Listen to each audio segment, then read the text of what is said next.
Yes, all Latinos are the same. We all look the same, we talk the same, we have the same food, and we're all just copy pasta clones of one another. Obviously, that's not the case. Very, very different cultures among all Latinos. This video came up on a recommendation. I watched the first minute of it and I thought this would be great to react to, so let's check it out. It's titled Do All Latinos Think the Same? It's by Jubilee. Let's get right into it. I remember on my third day in my first school here in the US, this kid in the locker room was like, "So what part of Mexico is Colombia in?" And I was just like,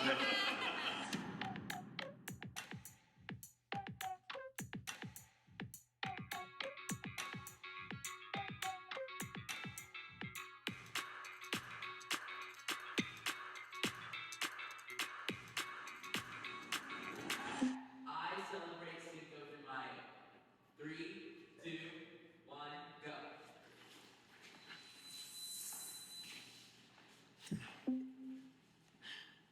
I used to work at bars and I would see like people who are not Mexican completely disrespecting such an important part of the history that I've just like I stay away from it. part of why I'm so turned off by like the whole concept of how we celebrate it in the US is that, it was like an excuse for people to act really out of pocket and disrespectful and kind of make us feel like they were doing something special for us at the same time. And I was like, yo, I'm not even like Mexican, and this is not what the struggle is about. I like what you said about, it's kind of disrespectful. And I agree. And that's one of the big problems that I have with like other people who are Mexican Americans saying like, well, I don't have a problem with it. And it's like, well, one, you probably don't have any ownership of it. Like it doesn't mean anything to you personally. And two, they have this concept that like, well, if more people are exposed to it, then that means that they'll accept us. And it's like, nah, that's not how that works. Oh, this guy's so right. I hate whenever this is done on Instagram comments all the time. As a Latino, I don't find this disrespectful. As a Latino, this is completely okay. As a Latino, we don't care. Sometimes it's true, especially if it's something trivial that's not a big deal.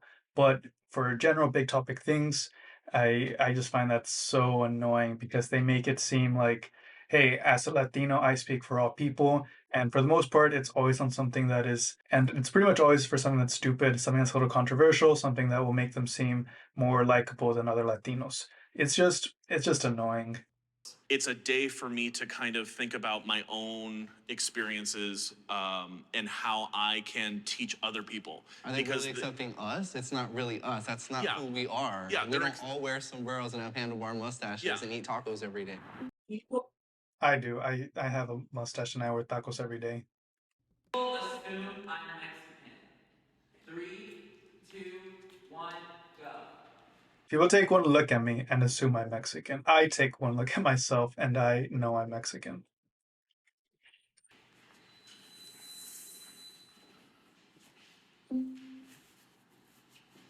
Usually people find out that I'm Hispanic or Mexican because of my name, but it's never because of my appearance, because I'm paler, I have blonde hair. People just assume that all Mexicans are dark and shorter and like have dark hair, but the reality is like Mexicans come in all sorts of colors, just like America.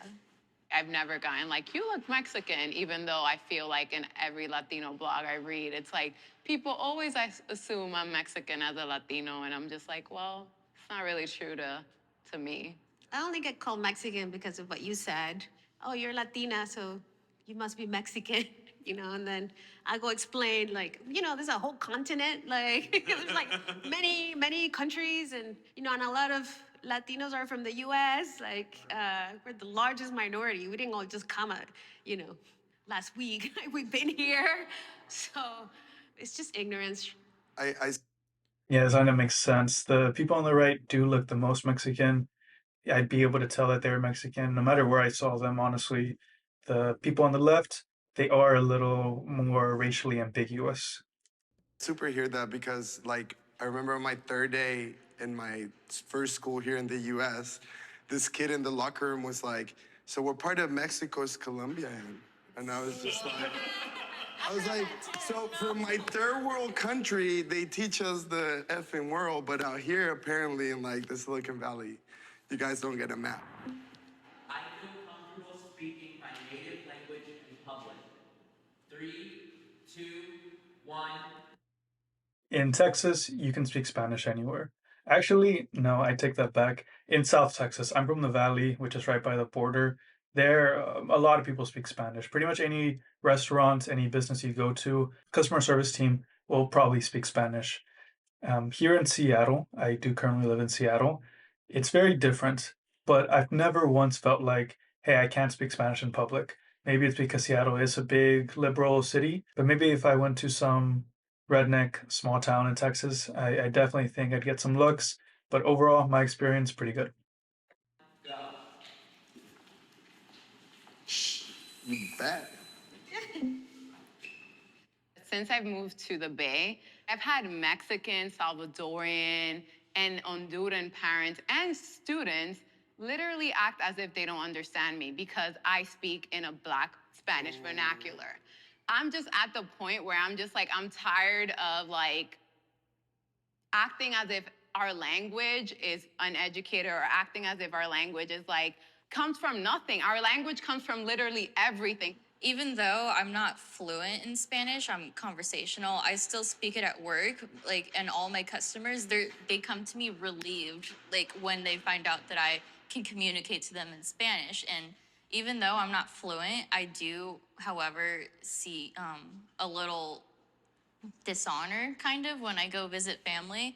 Well, I mean, like, for me, in my experience, I kind of had the same thing where I grew up speaking Spanish and then I went to school, lost it, and then I've regained it as I've gotten older. But, like, for me, I live in a fairly conservative area. Same. Like, people have Confederacy tattoos. It can be really intense, you know what I mean? And for me, there is still a little bit of that fear. I love the instant affinity you have with people, especially I'm getting a little emotional about it. Like people who've left everything to come here and they're not even seen.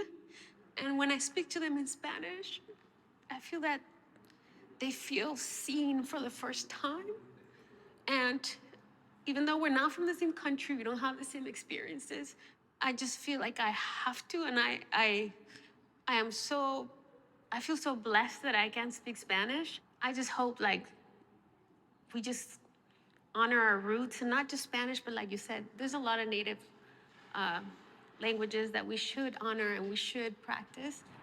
I agree that it is very pretty to be able to help someone who only speaks Spanish at a restaurant, at a store, when you know that they need the help. Yeah, that's a real pretty feeling. Real pretty. Especially when they try to talk to you a bit more. They ask for your background and they're just so grateful. I remember once at USPS, here, I live in a very Latino area in Seattle. I went to USPS. There was three people in line who didn't know any English, and none of the staff there knew Spanish. So I had to. So I actually got a line. There was the USPS line to talk to one of the people working there. Then there was a line for me, so that the Spanish people could use me as their translator. It was very sweet and it was very cute. I'm happy to do that, and I'm grateful that I could do those kind of things. The word Latinx is offensive to me. Yes, it is. Latinx is offensive to me. I am not Latinx. I am very much proudly a Latino man. It's interesting. I know Latinx is very controversial. And matter of fact, I think this video is from 2019. I think now, 2025, it's even more frowned upon using. If there's an event for Latinx, I'm not going. I'm not going to a Latinx event. I'm very much proudly a Latino man. I'm proud of my I'm proud of that identity. On the other hand, I know it's supposed to be more inclusive. It's a new thing. My understanding is that the origin of Latinx is from white people, from white intellectuals, from white liberals, from white people who try to be more inclusive. It might be from the Latino LGBTQ community, but my understanding is that it comes from white people. And I just don't want this fake word being introduced into the Mexican language, Spanish, and to now encompass my identity. When my identity as a Latino man is very secure. And I love that identity. I love being Latino. So for this one, I don't think that Latinx is offensive to me. You know what? Maybe it is. 2, 1, go.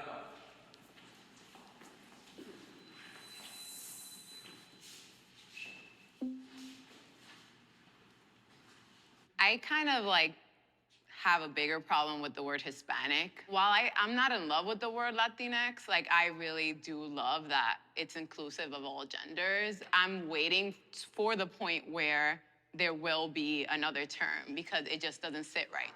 So I call myself a Latina. I'm proud to be a Latina. Now, I have very dear friends who are non-binary, and they request that I call them Latinx. Of course, I'm going to honor that. And I am glad that there is a term that they embrace, but I don't think I should have to change mine. I think people are going to call themselves what they want, and they've been doing that forever. I think it's the fact that when we say Latino or Latina, we are excluding trans people in our language. Like, our language is powerful, and I think that I know what you're saying because I've had this conversation with, like, my parents and my aunts. Like, it's worth a tiny bit of discomfort to include trans people.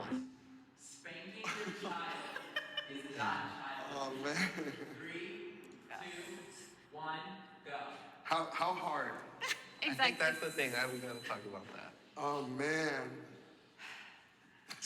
Oof. My parents are not gonna like that I went right here. I am a teacher. Like, Latinos are, at least my Latino parents that I see in my schools, are so quick to, like, the kid could just say something back, like finish a sentence for the parent. The parent is like, blah, dale un manoplazo en la cara. And it's like, One quick thing that just came to mind. If you are Latinx, I don't care if you call yourself Latinx. Just do not call me Latinx. All right? Call me whatever you want. Call me a beaner if you want. Just do not call me Latinx. I am a proud Latino. but why, though? Because I see this other kid who's white and is out here wilding. I spanked my kids maybe twice their whole life, a little bit. It wasn't even like that much. I remember the one time my mom spanked me and it stayed with me. I don't recommend it. I'm not here like, oh, pro spanking, but I think it should be, it's somebody's right to a certain point. I think that some of, my family members who haven't had the privileges of education and the kind of lifestyle that I have don't have that space. Because I remember when I first got to the US, like in Colombia, like we're a very violent country. And I think a lot of what we see is just that being replicated into our families. But there was a certain point where my mom was gonna smack me like that. Like I would like talk back to her and when I was like 13, I just grabbed her hand midair one time. And I was like, we're not doing it. He just grabbed her hand and then he slapped her back with her hand. Oh, this guy's wild. Like this anymore. And I think a lot of that was coming from my American side. Spanking to me. From his white side, you got little Timmy over here threatening to bitch slap his mom. Yo, some of these white kids are crazy. You got white kids who will actually yell back, and I think some of them will even hit their mom back. No way would I ever do that. No way would I ever even stop my mom. No way would I ever even stop my mom from hitting me. Oh man, I got the worst beatings you can think of as a kid. Me and my brother both. We were both pretty bad kids. There's no way that I'd ever stop my mom from hitting me. Oh man, I think once I probably defended myself, but she stopped hitting us after a certain age. After that, it was just kind of more yelling here and there when we deserved it. I am very close to my mom. I think a lot of Latino men are, at least the ones that I know. Yeah, I think you should be able to hit your kids. Would I do it? That's a completely different question. I am probably a few years away from having and wanting kids of my own. I'm gonna have to think about it more. Yeah, I'm gonna have to think about it more. But if you do hit your kids, honestly, I don't think that is. I do not think that is child abuse. Is a tool that is easiest. It's like if they're old enough to have a conversation about what they did wrong, then have the conversation. And if they're not old enough to understand what they did wrong, then why would you hit them? Spanking is the hardest thing to do. I agree with you, but spanking is the hardest thing to do. I feel connected with my culture. 3, 2, 1, go.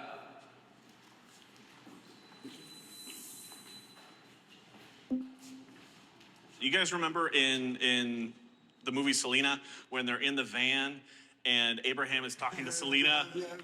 And he's saying like being Mexican American is hard. You have to be twice as Mexican for the Mexicans, twice as American for the Americans.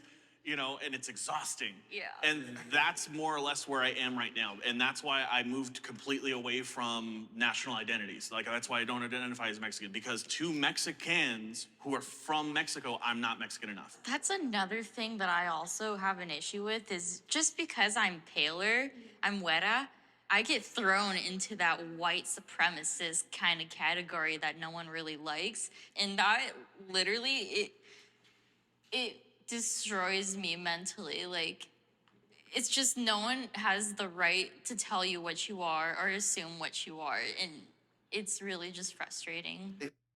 Pobrecita. I feel for her. I actually do feel for her. There's a bunch of people struggling with an identity crisis, not really knowing who you are and not really knowing where you're accepted, where you belong.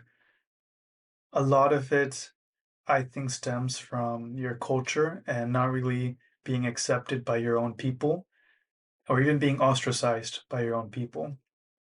Una güerita like her definitely would get name called, would get uh, pushed out a little bit because she doesn't look that Mexican or that Latina. I mean, damn, that does suck.